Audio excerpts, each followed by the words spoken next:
Okay, welcome to the deep dive. We've got quite a stack of sources here today. Yeah, we do. The official earnings call transcript, the press release itself, some news articles too. And they're all zeroing in on NVIDIA's Q1 results for their fiscal 26, just announced May 28th, 2025. That's right. And our job really is to unpack all this. We want to pull out the key insights, make sense of those big headline numbers. Understand the challenges they talked about. Exactly. And, maybe uncover some of the surprising things driving their business right now. The goal is for you listening to get quickly up to speed on this pretty major market event.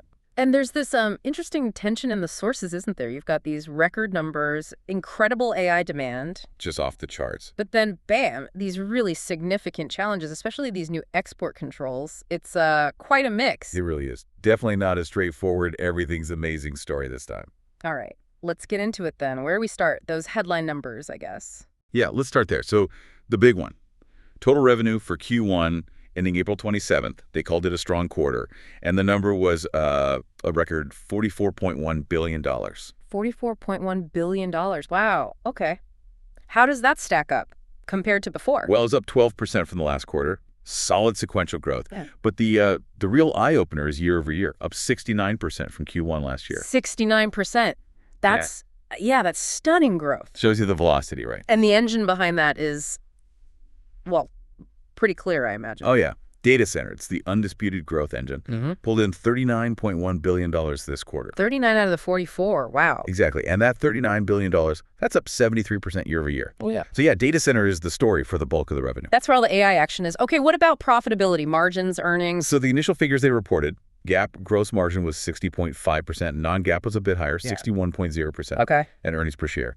The non-GAAP, the adjusted number, was 81 cents per diluted share. GAAP was at 10.76 cents. Right, so record revenue, massive data center growth, but those margins, 61%, they feel a little lower than maybe recent peaks. They do. And that leads us right into the big challenge you mentioned earlier. The export controls. Yep, that was a major headwind they discussed for Q1. These new U.S. government rules kicked in right in the middle of the quarter, April 9th. And they targeted a specific chip. That's right. The sources are clear. The rules require a license for exporting their H20 data center GPU. And NVIDIA explicitly said this chip was designed specifically for the China market. Has no market outside of China. It's a very targeted rule. Yeah. And it hit them financially immediately in Q1. What were the numbers? Okay, so they did manage to recognize $4.6 billion in H20 revenue before that April 9th cutoff. Okay. But, and this is the key part, they were then unable to ship an additional $2.5 billion worth of H20 that they had planned to ship in Q1. Yeah. The controls stopped it. So $2.5 billion in revenue just vanished for the quarter because of the rule change. That's significant. And wasn't there a big write-down too? A very big one. Yeah, a $4.5 billion charge.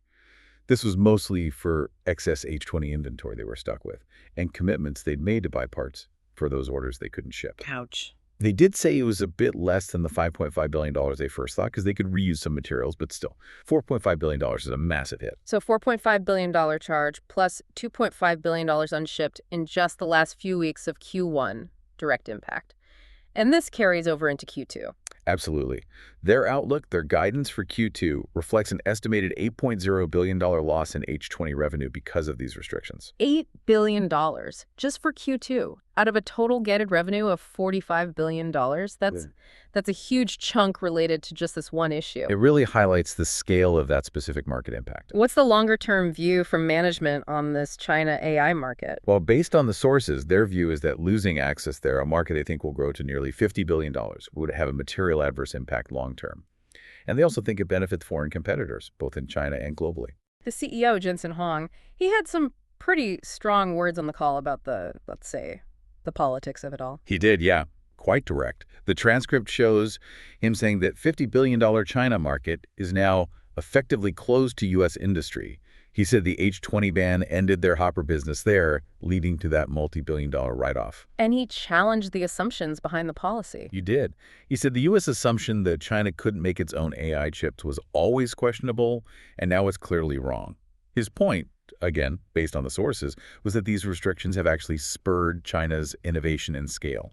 And he warned it could potentially drive half of the world's AI talent to rivals, which impacts America's position and U.S. global infrastructure leadership. Pretty forceful language. Okay, so that paints a stark picture of the challenge. Significant geopolitical stuff, major financial impact, but even with that, the rest of the business is clearly firing on all cylinders. Absolutely. You see that $8 billion headwind for Q2, but they're still guiding to $45 billion total, so something else is booming. Right.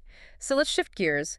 What is fueling that incredible growth engine despite the H20 issue? Well, the demand everywhere else is just incredibly strong, and it's being driven by what they call the fastest ramp in the company's history. That's the Blackwell architecture. Blackwell, the next big thing after Hopper, how much impact did it have already in Q1? It's kind of amazing, actually. Blackwell apparently contributed nearly 70% of their data center compute revenue in Q1. 70% already. Yeah, it suggests that transition from Hopper is happening incredibly quickly, like it's almost done for new deployments. And the star of the Blackwell show is? That's the GD200 NVL72 system. They use some interesting descriptions. A thinking machine, the ideal computer engine for reasoning AI. Reasoning AI, we'll come back to that. Yeah. And this GB200, it's a fundamental architectural change for data centers, aiming for the lowest cost per inference token. And get this, they said it has 1.2 million components and weighs almost 2 tons. Wow, 1.2 million parts in one rack. That's Good call. complex. Who's buying these behemoths? The major hyperscalers are all over it, deploying them rapidly. The report said hyperscalers are installing nearly 1,000 of these racks a week. That 1,000 racks a week. That's 72,000 Blackwell GPUs every week. Per week, yeah. And they expect that to ramp further. Microsoft, for instance, supposedly ramping to hundreds of thousands of GB200s. Scale is just immense. Okay, you mentioned reasoning AI and inference tokens. The sources talked about a step function surge in inference demand. Can you break that down? What's inference and why the sudden jump? Good question. So inference is basically using a trained AI model. You ask a question, it gives you an answer. That's inference. Okay. The surge they're seeing is this sharp jump, a step function leap in token generation. A token is like a piece of text the model processes or generates. And Microsoft gave a stat. They processed over 100 trillion tokens in Q1 on Azure OpenAI. That's a 5-fold increase year over year. 5 times more tokens. And that's because of these new reasoning AI models. Exactly. Models like DeepSeek R1 mentioned in the sources. These need hundreds to thousands more times more tokens per task than older models. Why so many more tokens? Because they work differently. They're designed for thinking to itself. They break down a problem internally, step by step, plan, use tools before giving the final output. The sources say the longer they think, the better the answer. Ah, so all that internal thinking uses up loads of compute, loads of tokens. Precisely. It's incredibly compute intensive, and it means inference is now becoming a significant part of the compute workload overall, not just the training part.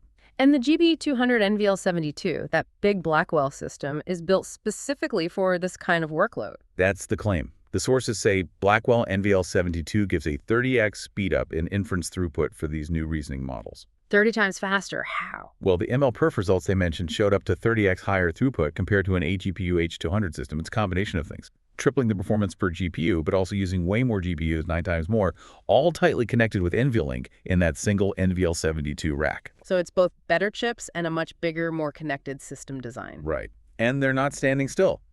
They mentioned software tweaks already boosted Blackwell performance by 1.5x in the last month. And they're sticking to that yearly upgrade cycle. Yep, committed to an annual cadence through 2028, they said. What's next after the GB200? The GB300 system. Same basic architecture and footprint, but beefed up. It'll have 50% more HBM. That's the fast memory GPUs need. High bandwidth memory, right? Exactly. And 50% more dense FP4 inference compute. FP4 is like super low precision math, really good for speeding up inference. Sampling started in May, production ships later this quarter. It really feels like they're enabling a whole new type of infrastructure. They talked about AI factories accelerating. Yeah, the pace is picking up fast.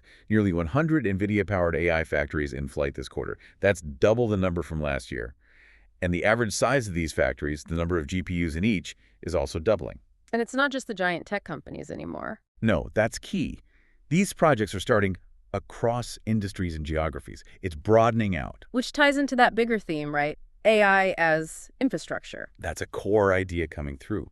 Viewing AI not just as software, but as essential infrastructure, or even a new industry that produces intelligence, like electricity or the internet. And that's driving this whole sovereign AI trend. Absolutely. Countries are realizing they need their own AI capabilities. They're racing to build national AI platforms to boost their economies, their societies. Any example? Yeah, they mentioned huge projects. Saudi Arabia, a 500-megawatt sovereign cloud.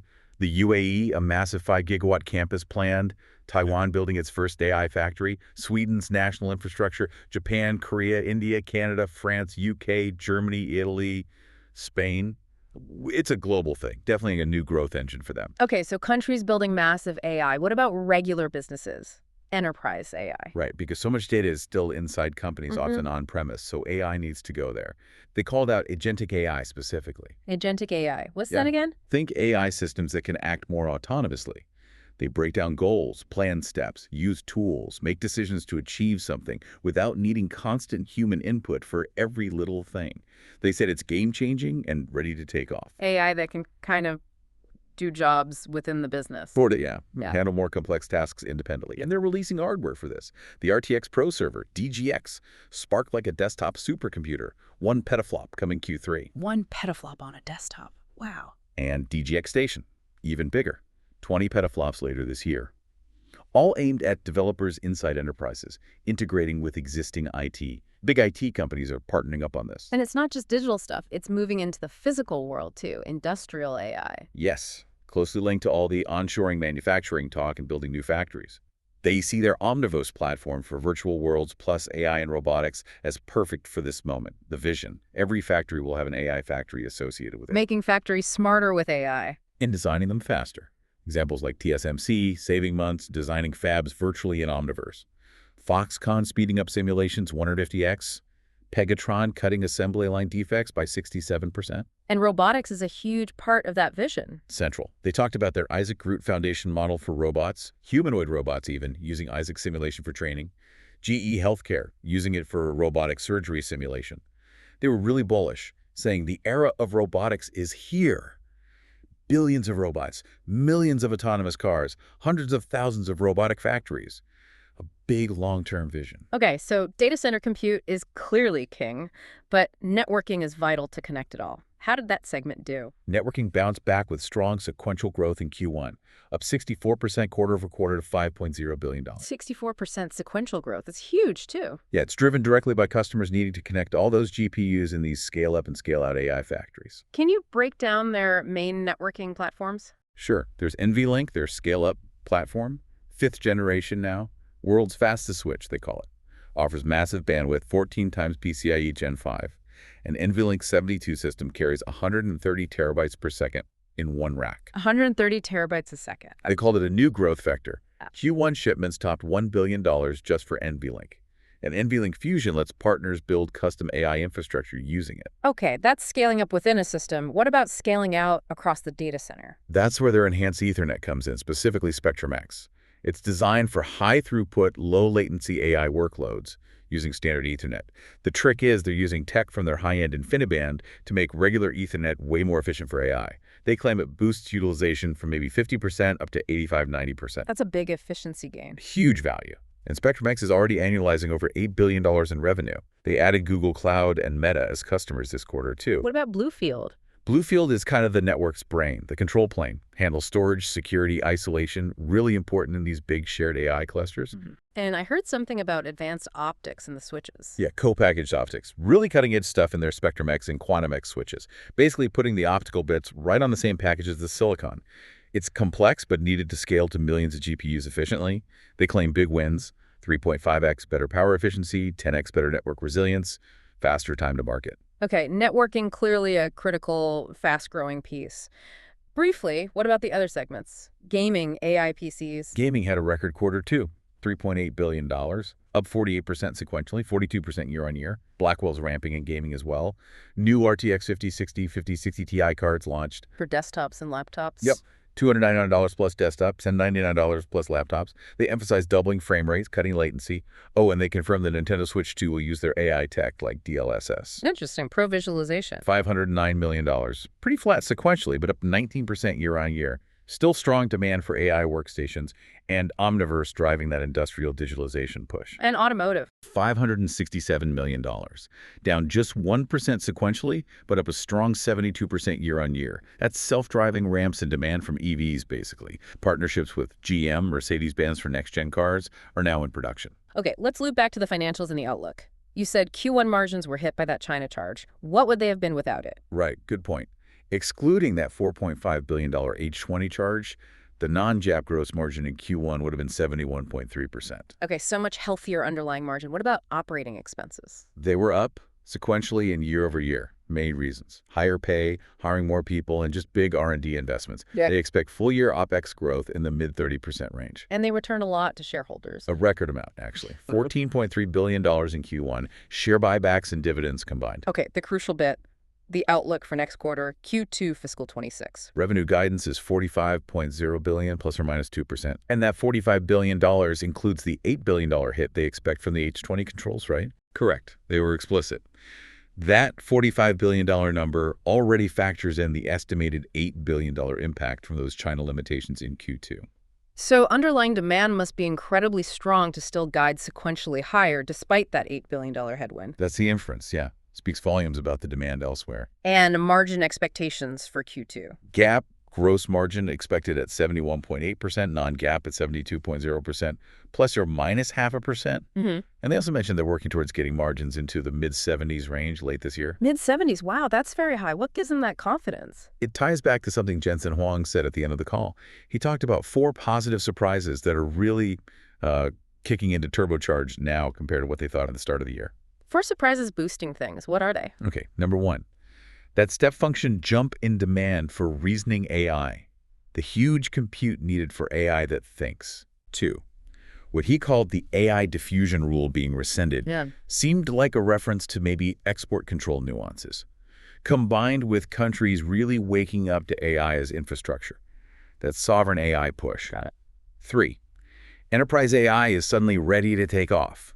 Businesses are actively moving now. Okay. And 4, industrial AI, driven by all the new factory building and the big leaps in robotics. So those 4 things are accelerating even faster than they expected, helping offset the China hit and driving that strong outlook. That's exactly how he framed it. These are the big forces fueling the demand across their whole platform right now. Okay, so summing it all up, NVIDIA's Q1, the outlook, it really feels like they are just ground zero for this absolutely massive global build-out of AI infrastructure. That's the core story, yeah. The record numbers, the data center dominance, the speed of the Blackwell ramp, that huge surge for reasoning AI, it just points to this almost insatiable demand for, building intelligence. And it's spreading out, isn't it? These AI factories, countries treating it like essential infrastructure, like building power grids or the internet back in the day. Exactly. Sovereign AI, enterprise AI, industrial AI. It shows how fundamental this is becoming, touching pretty much every part of the economy. But at the same time, they're dealing with serious friction. Those export controls, the financial hits in China, it's not all smooth sailing. It's absolutely that dual narrative. Incredible opportunity running headlong into significant geopolitical challenges, and it's all happening incredibly fast. Which really leads to a big question for you listening to all this. When you think about this immense global AI build-out, the rapidly evolving tech like reasoning AI, the geopolitics shaping who gets what do you think is the single biggest factor that's going to shape how this digital intelligence infrastructure really impacts the economy and maybe even your daily life over the next few years? Is it just the raw pace of the technology? Is it the competition between nations? Is it how quickly it gets into every factory and office? Or maybe something else entirely? Definitely a lot to chew on as this all unfolds. Indeed. That's it for this deep dive.